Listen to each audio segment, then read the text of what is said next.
Welcome to This Explainer. Today, we're breaking down the drastic, strictly enforced new Premier League rules designed to completely kill time wasting.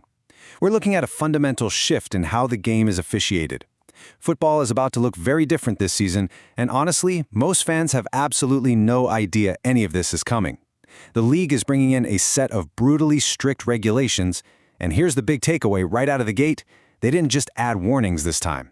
They added real, game-altering punishments. Let's just acknowledge the shared frustration here. You know exactly what scene we're talking about.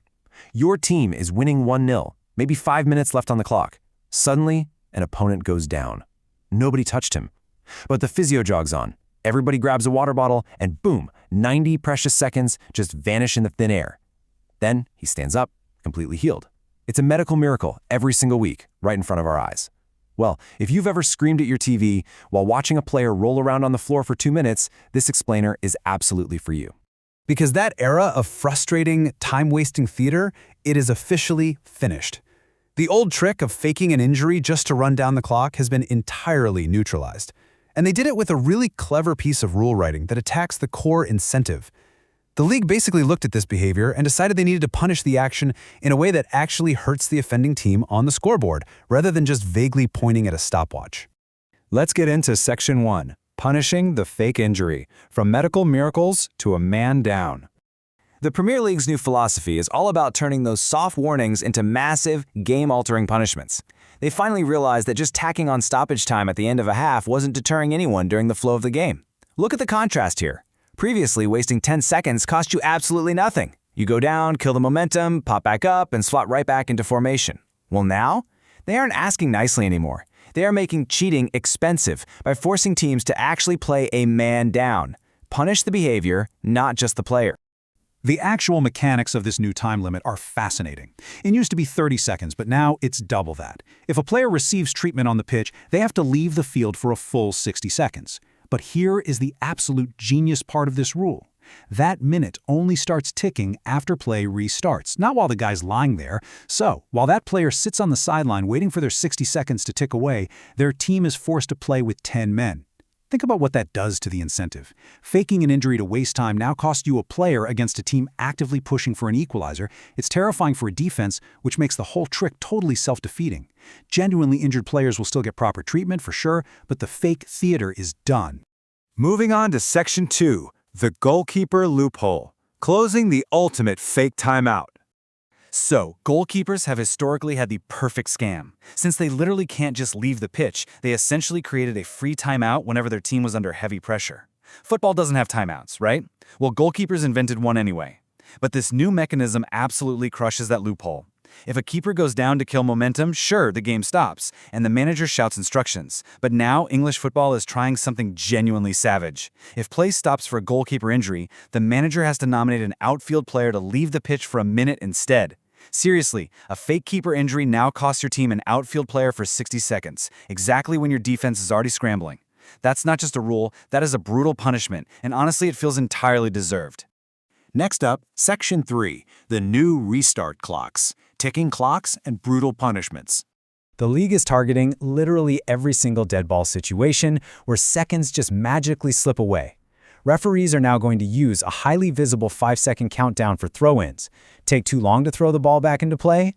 The throw-in is simply handed to the other team. There's no warning, there's no polite chat from the ref asking you to hurry up. Possession instantly changes hands. And the penalty for delaying goal kicks is even harsher. If you delay a goal kick while protecting a lead, you don't just lose possession, you actually hand your opponent a scoring chance via a corner kick. Literally, time wasting now actively hands your opponent a corner. Imagine a goalkeeper trying to protect a fragile 1-0 lead in the final minutes. That rule is an absolute nightmare for them. The whole point is to completely remove the reward for stalling. Which brings us to Section 4, the scenic route exit, speeding up substitutions.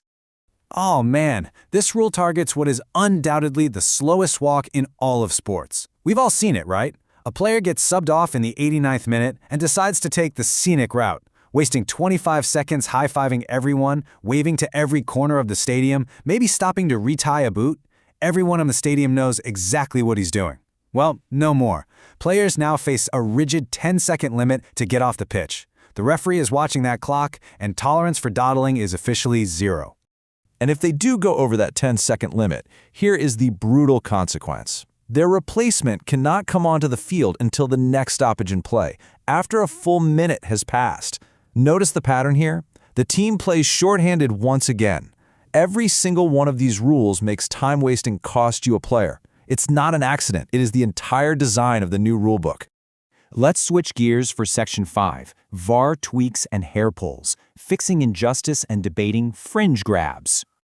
Taking a slight detour from time wasting, let's look at some highly requested VAR tweaks. These are massive changes to how the game will be governed this season. First up, VAR finally fixes a genuine injustice.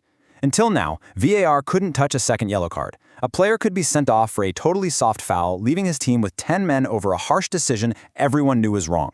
Starting this season, VAR can check a second yellow that leads to a red and keep the player on the pitch if it was clearly wrong. But, and this is a big but, VAR can never give a second yellow card. It can save a player, but it can never send one off. And then there's the slightly ridiculous part. Last season, 3 players were sent off with straight reds for pulling hair, treated exactly like violent conduct. So a literal committee of lawyers sat in a room, debated hair for hours, and decided that a deliberate hair pull without real force, like grabbing someone's fringe, is no longer a straight red, just a yellow.